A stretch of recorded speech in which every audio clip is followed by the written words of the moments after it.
Frank Roberts drove home slowly that night. The roads were empty and dark. His day had been long, full of meetings and important decisions. As the new FBI chief, he had many responsibilities. His unmarked black car moved quietly along the empty highway. The clock on his dashboard showed it was almost midnight. The flash of blue and red lights in his mirror surprised him. Frank checked his speed. He was driving well under the limit. Maybe a taillight was out? He sighed and pulled over, to the shoulder of the road. Protocol was protocol, even for the FBI chief. Frank rolled down his window and waited, watching in his side mirror as a police officer approached. The officer was young, maybe in his early 30s, with a stiff walk and a blank expression. "License and registration," said the officer. His name tag read Daniels. "Good evening, Officer Daniels," Frank said politely. "I'm Frank Roberts, Federal Bureau of Investigation." He reached slowly for his credentials, keeping his movements visible and calm. Something changed in Officer Daniels' face. His eyes narrowed, and Frank noticed an odd blue flash in them. It happened so quickly he thought he imagined it. "Step out of the vehicle," Daniels ordered. His voice sounded different now, almost mechanical. Frank blinked, confused. "Officer, there seems to be a misunderstanding. Here are my credentials." He held out his FBI identification card and badge. Officer Daniels ignored the ID. His hand moved to his gun. "I said step out of the vehicle now." Frank's training kicked in. Something was very wrong, but escalating the situation would not help. He put his hands where the officer could see them and slowly opened the car door. "I'm stepping out now," he said calmly. "I'm unarmed. I'm the chief of the Federal Bureau." "On the ground," Daniels shouted, drawing his weapon. "Face down. Now." Frank froze for a moment, unable to believe what was happening. In his 25 years of service, first as a Marine, then as an FBI agent, and now as its chief, he had never been treated like a criminal. "Officer, I think you should call your supervisor," Frank said, trying to keep his voice steady. The gun in Daniels' hand shook slightly. "On the ground or I will shoot." Frank slowly got down on his knees, then lay face down on the cold asphalt, his cheek pressed against the rough surface. He could smell oil and dirt. "Hands behind your back," Daniels ordered. Frank complied, feeling the bite of handcuffs around his wrists moments later. This was beyond a misunderstanding. Something was seriously wrong with this officer. Headlights approached and slowed. A car pulled over nearby. "Hey, what's going on here?" A woman's voice called out. "Stay in your vehicle, ma'am," Daniels shouted, but his voice sounded uncertain now. Frank turned his head just enough to see a young woman standing beside her car, holding up her phone. She was recording everything. "I'm Olivia Carter with the Tribune," she called out. "Are you aware that you have the FBI director face down on the ground?" Daniels turned toward her, his gun still pointed at Frank. "This is police business. Return to your vehicle immediately." Olivia didn't move. "I'm staying right here and continuing to record. This doesn't look like proper police procedure to me." Frank used the distraction to speak. "Officer Daniels, I want you to listen carefully. My name is Frank Roberts. I am the chief of the FBI. In your cruiser's computer, you can verify my identity. What you're doing right now is a federal offense." Daniels looked confused for a moment.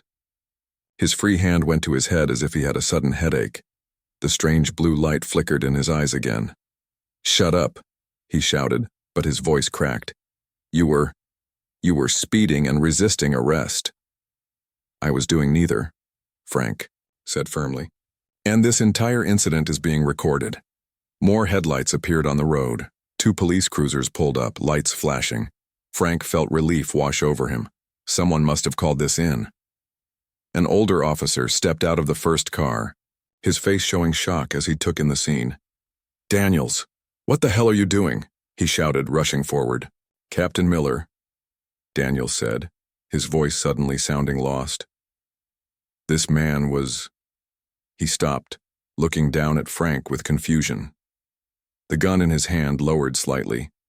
Captain Miller approached carefully. "Put the weapon down, Kevin. That's an order." Daniels blinked several times. I don't know what," The gun dropped from his hand, clattering on the asphalt. Two other officers quickly moved in, securing Daniels, who now stood motionless, looking dazed and confused. Captain Miller helped Frank to his feet and removed the handcuffs. "Sir, I cannot begin to apologize for this. I don't understand what happened here." Frank rubbed his wrists, looking at Officer Daniels, who was now sitting on the ground, head in his hands. "Neither do I, Captain," Frank said. "But I intend to find out." Olivia approached, still recording. "Chief Roberts, Olivia Carter, Tribune. Would you care to comment on what just happened here?" Frank straightened his jacket. Despite the dirt on his clothes and the scrape on his cheek, he maintained his composure. "No comment at this time, Ms. Carter. This appears to be an isolated incident that will be thoroughly investigated." But even as he said it, Frank knew something wasn't right. The blue flash in Daniels's eyes, the mechanical quality of his voice, the sudden confusion when backup arrived. This wasn't normal behavior, even for a rogue officer. Captain Miller was speaking into his radio, requesting medical assistance for Daniels, who now appeared to be in some kind of shock. Frank's phone rang. It was Samantha Wright, his assistant director. "Frank, are you okay? We just got word of an incident involving you and local police." "News travels fast," Frank said, watching as the paramedics arrived and began checking Daniels. "What happened?" Samantha asked. Frank lowered his voice. "I'm not entirely sure, but Officer Daniels will be spending the night in jail, and tomorrow we need to have a serious conversation." "About?" Frank watched as Daniels was helped into an ambulance, the young officer's face now blank and confused, all aggression gone. "About why a police officer with an exemplary record suddenly held the FBI chief at gunpoint for no reason," Frank said. "And about the strange blue light I saw in his eyes right before he did it." The story of Frank Roberts being held at gunpoint hit the news by morning. Every channel showed Olivia Carter's video. Frank watched from his living room, a cup of coffee growing cold in his hands. The bruise on his cheek had turned purple overnight. His phone had not stopped ringing. The president called. The attorney general called. Even his mother called from her retirement home in Florida. "They put that poor police officer in jail," his mother had said. "Is that really necessary, Frank?" Frank didn't know how to explain it to her. He wasn't sure he understood it himself. A knock at the door pulled him from his thoughts. Through the peephole, he saw Samantha Wright, her red hair pulled back in a tight bun. "You look terrible," she said when he opened the door. "Good morning to you too," Frank replied, stepping aside to let her in. Samantha carried a thick folder under her arm. She looked tired, with dark circles under her eyes. "I've been up all night," she said, setting the folder on his coffee table. "And you need to see this." Frank sat across from her. "Tell me." Officer Kevin Daniels, 32 years old, Marine veteran, 5 years on the force, clean record, wife, 2 kids, coaches Little League on weekends.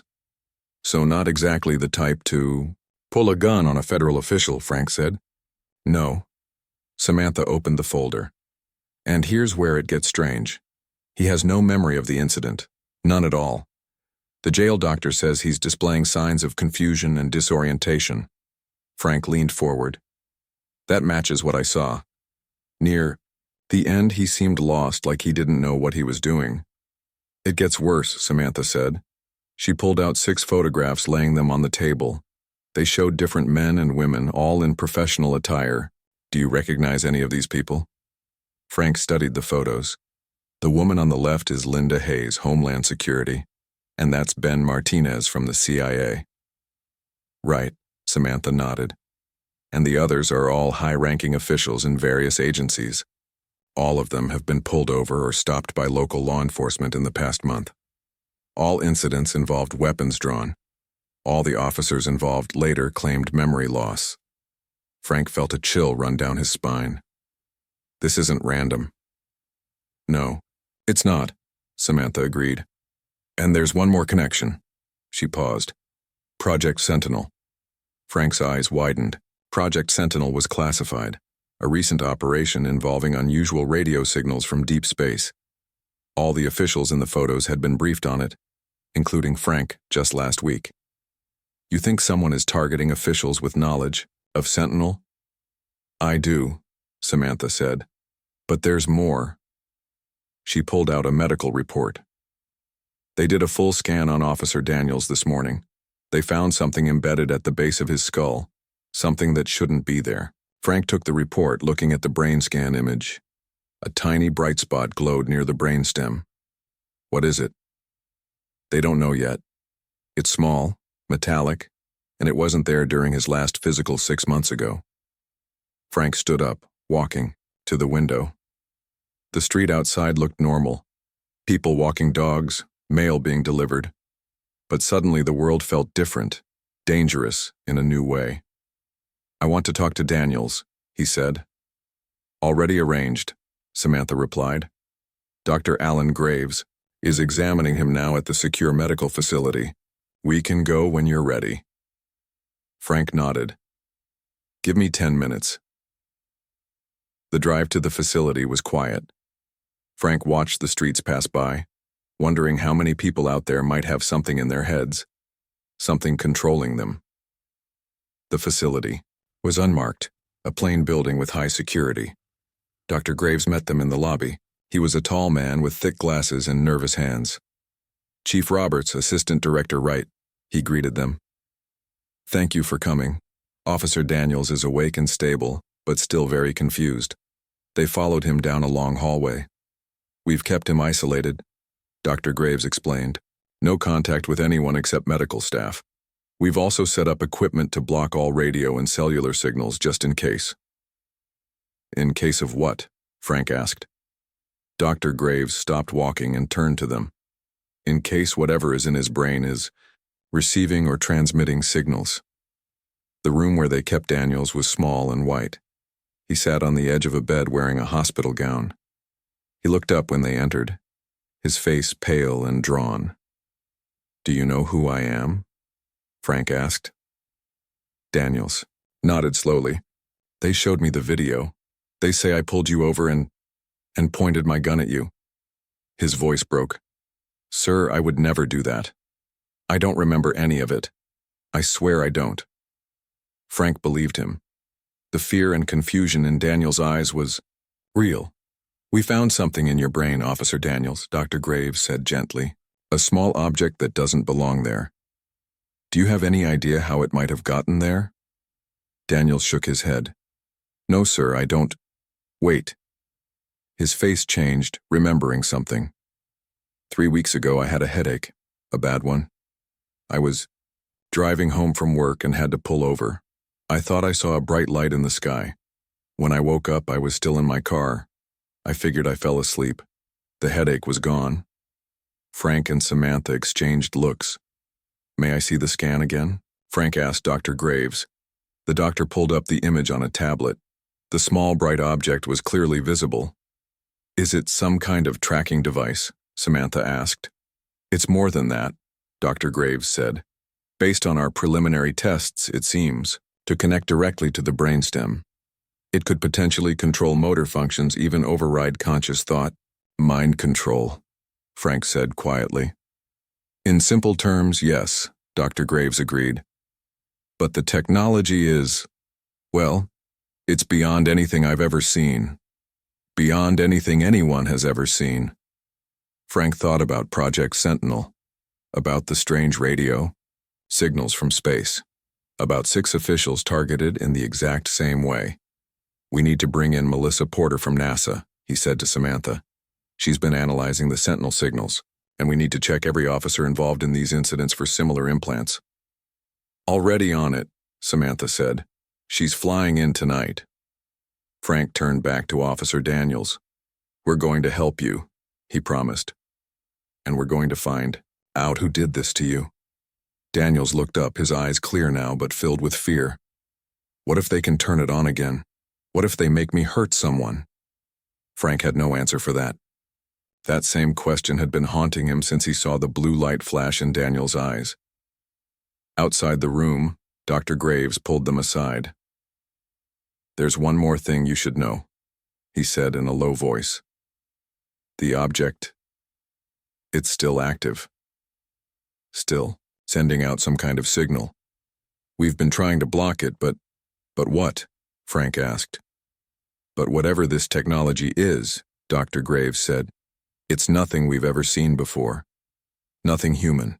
Melissa Porter arrived at the secure facility just after midnight. Her dark hair was pulled back and she carried a large case of equipment. Frank and Samantha met her at the entrance. Thanks for coming so quickly, Frank said, shaking her hand. When the FBI chief calls and mentions alien technology, you don't exactly take your time, Melissa replied. She looked tired but excited. Where is the device? Still in Officer Daniels's head, Samantha said. The doctors are afraid to remove it. It's connected to vital areas of his brain. Melissa nodded. Smart. Let me see the scans first. They walked to a small conference room where Dr. Graves waited with the medical files. The walls were lined with screens showing different angles of the device in Daniel's brain. It's smaller than I expected, Melissa said, studying the images. She pulled out a tablet from her case and began typing rapidly. Have you measured the signal it's emitting? Yes, Dr. Graves said. It pulses at irregular intervals. We've been recording the pattern. He handed her a data drive. Melissa plugged it into her tablet. Her eyes widened as she watched the signal pattern appear on her screen. She paused, looking up at them. This matches the deep space signals we've been tracking in Project Sentinel. The room went quiet. Frank felt his skin prickle. You're saying this thing in Daniel's head is connected to those space signals? He asked. Not just connected, Melissa said. It's the same source, the same technology. She laid her tablet on the table so they could all see the matching wave patterns. Whatever sent those signals put this in Officer Daniels. Frank exchanged a look with Samantha. We need to talk to the other officers involved in similar incidents. Already happening, Samantha said. All 6 have been brought in for medical scans. First results show the same device in the same location in all of them. Melissa was still studying the data. I need to see the actual device. Can I examine Officer Daniels? Dr. Graves nodded. He's awake. We've been keeping him under observation. They found Daniel sitting up in bed eating a sandwich. He looked better than before, but still pale and worried. Officer Daniels, Frank said. This is Dr. Melissa Porter from NASA. She's going to help us understand what's happening. Daniels nodded. Anything I can do to help. I just want this thing out of me. Melissa set up her equipment on a small table. She pulled out what looked like a portable scanner and moved it slowly around Daniel's head. Amazing, she whispered. The device is active right now. It's collecting data about us. What? Daniels dropped his sandwich. It's watching us? Not exactly watching, Melissa said. More like sensing. It's measuring brain waves, heart rates, stress levels. It's learning about human biology. Why? Frank asked. Melissa looked troubled. If I had to guess, to better control us. The room grew tense. Daniels looked like he might be sick. Can you block it? Samantha asked. I think so, Melissa said. She pulled a small metallic disc from her case. This should disrupt the signal. She placed it against the back of Daniel's neck. The effect was immediate. Daniels gasped, his eyes widening. I feel clearer, he said. Like a fog lifting from my mind. Melissa checked her scanner. The device is still there, but it's dormant now. No signals in or out. Frank's phone buzzed. It was a message from the team examining the other officers. He read it quickly, his face growing grim. All 6 officers have the same device, he told the others. And they all report the same experience as Daniels. A headache, a bright light, then waking up with no memory of what happened. Someone is targeting people connected to Project Sentinel, Samantha said. But why use local police? Why not just attack us directly? Because this way is smarter, Frank replied. Local police have authority. They can pull over anyone, even federal officials. They can get close without raising alarms. Melissa was still scanning Daniels. There's something else, she said. These devices, They're not just receivers. They're transmitters too. They're sending data somewhere. Where? Frank asked. I don't know yet, Melissa admitted. But I can trace the signal. 3 hours later, they gathered around a large map in the conference room. Melissa had connected her equipment to the facility's computers. A red dot blinked on the screen. All the signals converge here, she said, pointing to a location in rural Nevada. What's there? Frank asked. Samantha checked the database. Nothing official. Old mining country. The nearest town is 30 miles away. We need to check it out, Frank said. He turned to Melissa. Can you make more of those blocking devices, one for each officer? Already working on it, she said. I'll have them ready in a few hours. Frank nodded. Good. Samantha, I want a team ready to move by morning. Full tactical gear, but keep it quiet. Whatever we're dealing with, I don't want to cause panic. What about me? Daniels asked from the doorway. He had been listening. I want to help. Frank considered him. You've been through enough, officer. With respect, sir, they put this thing in my head, Daniels said firmly. They made me pull a gun on you. I deserve to be there when you find them. Frank understood. He would have felt the same way. All right, but you stay back, follow orders, and wear one of those blocking devices at all times. Daniels nodded, relieved. Thank you, sir. Later that night, as the team prepared for the mission, Frank stood alone at the window. The stars seemed different now, knowing what might be out there. Watching. Planning. Samantha joined him, handing him a cup of coffee. Penny, for your thoughts, she said. I'm thinking about Project Sentinel, Frank replied.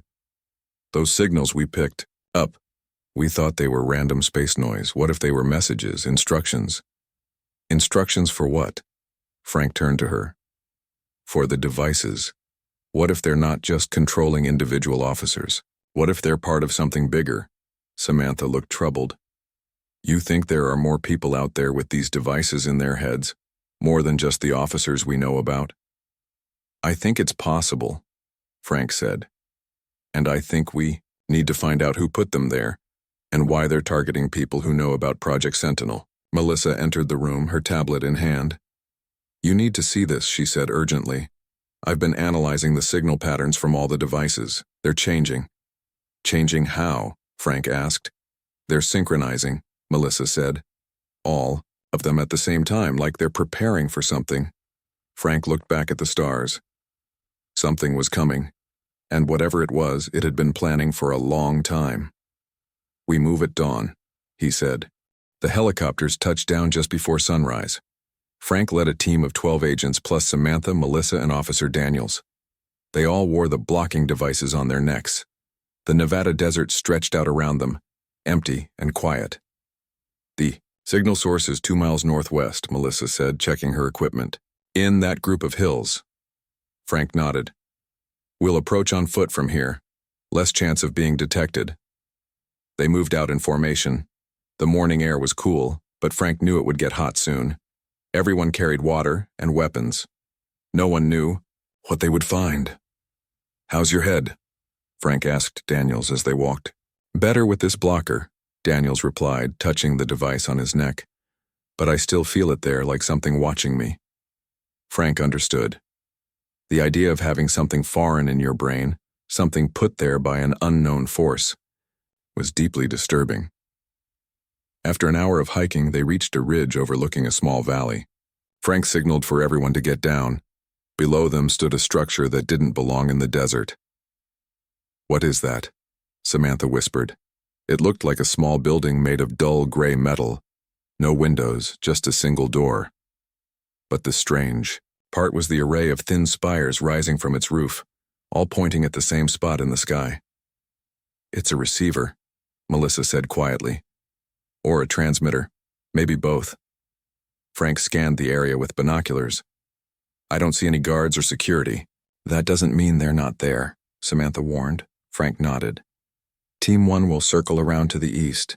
Team 2, take the west. We'll approach from 3 sides. The agents moved out silently. Frank waited with Samantha, Melissa, and Daniels until the teams were in position. Remember, Frank said to Daniels, you stay back with Melissa. No heroics. Daniels nodded, though he looked disappointed. The teams reported ready. Frank gave the signal to move in. They approached the building. Carefully, weapons ready. Nothing moved. No alarms sounded. When they reached the door, Frank noticed something odd. There was no handle, no keypad, nothing to open it with. How do we get in? Samantha asked. Melissa stepped forward, scanning the door with her equipment. There's an energy signature here, she said, pointing to the center of the door. It might be a sensor. Before Frank could respond, Daniels pushed past him. Let me try something, he said. He reached up and removed his blocking device. Daniels, no. Frank tried to stop him, but it was too late. The moment the blocker came off, Daniels gasped. His eyes flashed with that strange blue light. He placed his hand on the door and it slid open silently. It knows me, Daniels said, his voice strained. It knows all of us with the implants. Frank quickly replaced the blocker on Daniels' neck. The blue light faded from his eyes. That was dangerous, Frank said sternly. But it worked, Daniels replied. Inside, the building was one large room filled with humming equipment. Screens displayed data in a language Frank didn't recognize. In the center stood a pillar of light that reached from floor to ceiling. This is incredible, Melissa whispered, moving toward the equipment. This technology is decades, maybe centuries beyond anything we have. Can you understand any of it? Frank asked. Melissa studied the screens. Some of it. This part is monitoring signals from space, and this, she paused, her face growing pale. This is tracking people, hundreds of people all across the country, all with implants. Frank felt a chill. Hundreds? We only know about 7 officers. They were just the beginning, Samantha said, looking at another screen. Look at these dates. This has been going on for years. Frank joined her. The screen showed a map of the United States with dots of light scattered across it. Each dot had a date attached. The earliest was from 3 years ago. They've been planning this for a long time, Frank said quietly. Daniels called from across the room. You need to see this. They joined him at another screen. It showed images of people walking on streets, working in offices, driving cars. Normal. People living normal lives except for one thing. Each person's eyes occasionally flashed with blue light. They're everywhere, Daniels said. And they all have implants. Melissa was examining the central pillar of light. This is some kind of communication device, she said. It's sending and receiving signals from space. Can you shut it down? Frank asked. Melissa shook her head. Not without understanding it better. I might trigger something worse. Suddenly, all the screens in the room changed. They showed the same image, a symbol that looked like a star with curved lines around it. What's happening? Samantha asked. They know we're here, Melissa said, checking her equipment. The signal strength just increased tenfold. The pillar of light in the center of the room grew brighter. A voice filled the air, speaking in a strange language of clicks and hums. What is that? Frank asked. I think it's trying to communicate, Melissa replied. She approached the pillar cautiously. The voice changed, becoming more human-like. We see you, it said in English. We know you. Frank stepped forward. Who are you? What do you want? We are the Voidborn, the voice replied. We have been watching your world for many cycles. You are ready for integration. Integration? Samantha repeated. What does that mean? Your species will join our collective, the voice said. The process has already begun. Frank looked at the screens showing people with implants. You mean these people? The ones you've put devices in? They are the first wave, the voice confirmed. Soon there will be more. Resistance is unnecessary. What about Project Sentinel? Frank asked. Why target people who knew about it? Your Sentinel detected our communications. Those with knowledge posed a risk to our plans. They needed to be neutralized. Frank thought about the officers pulling over government officials at gunpoint.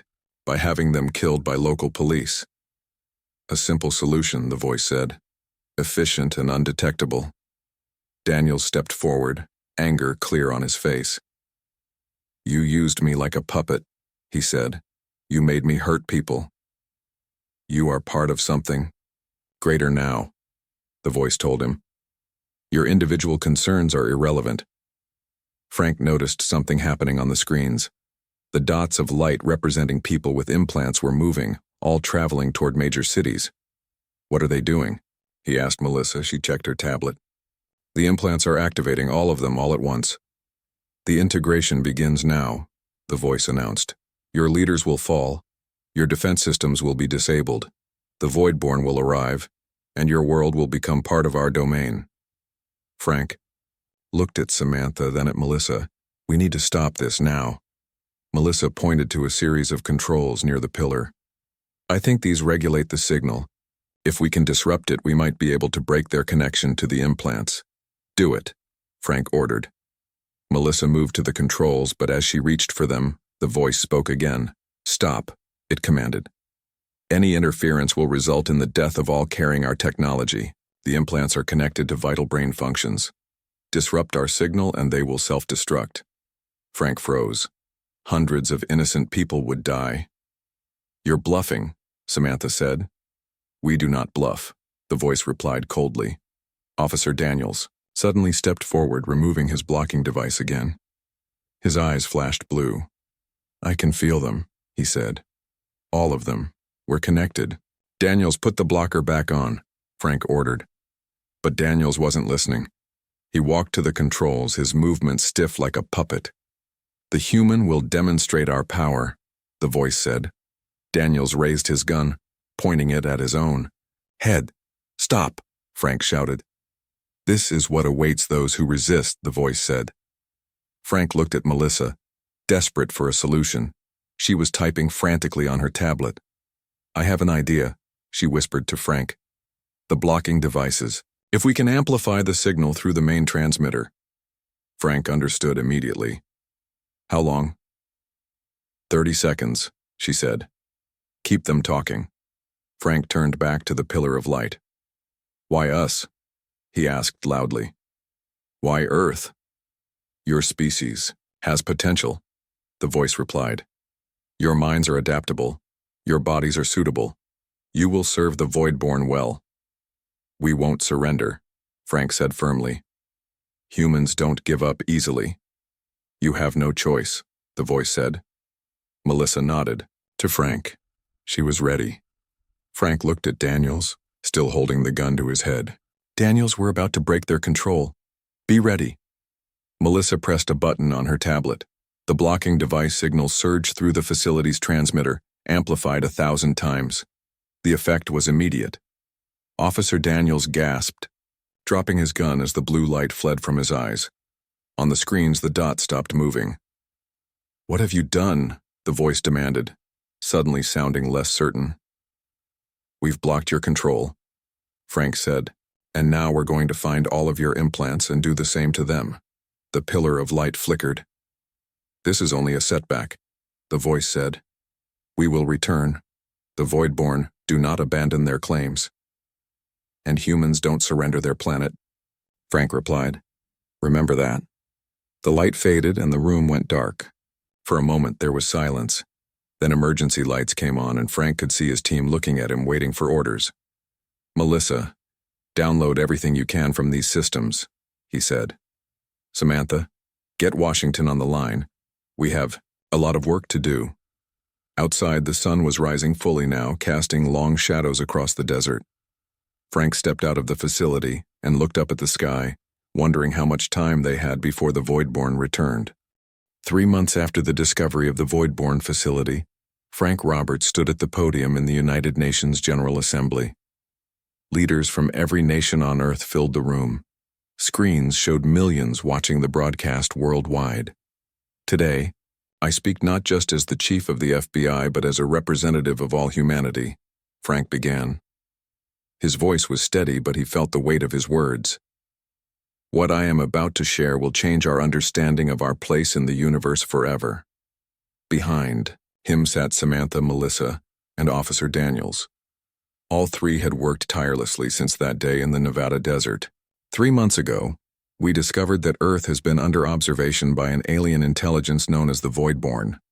Frank continued. This intelligence placed devices inside the brains of hundreds of humans, controlling them to serve its purposes. Murmurs spread through the audience. On the screens, Frank could see people around the world reacting with shock, disbelief, and fear. Thanks to the brilliant work of Dr. Melissa Porter, we have neutralized these devices. Frank nodded toward Melissa. But the threat remains. The Voidborn have promised to return, to integrate our world into their domain. Frank paused, letting the information sink in. Today, I am here to announce humanity's response. The room went quiet. This was the moment the world had been waiting for. We will not surrender, Frank declared. We will not be integrated. We will stand together as one people, one planet, against this threat. Applause erupted, first from a few delegates, then spreading until the entire assembly was on its feet. Frank waited for the noise to die down. Project Guardian is now active, he announced. Using technology we recovered from the Voidborn facility, combined with our own science, we have established an early warning system that will detect any approach from space. On cue, large screens behind Frank lit up, showing a network of satellites surrounding Earth. Each satellite was equipped with sensors designed by Melissa based on Voidborn technology. But our best defense is unity, Frank continued. For too long we have fought among ourselves, divided by borders, politics, and old hatreds. The Voidborn sought to use that division against us. They failed because a handful of people from different agencies, different backgrounds came together. He looked at Samantha, who had coordinated the global response, at Melissa, who had worked day and night to understand and counter the alien technology, at Daniels, who had volunteered to help identify others with implants, saving hundreds of lives. Now we must all come together, Frank said. Every nation, every person. This is no longer about one country or one people.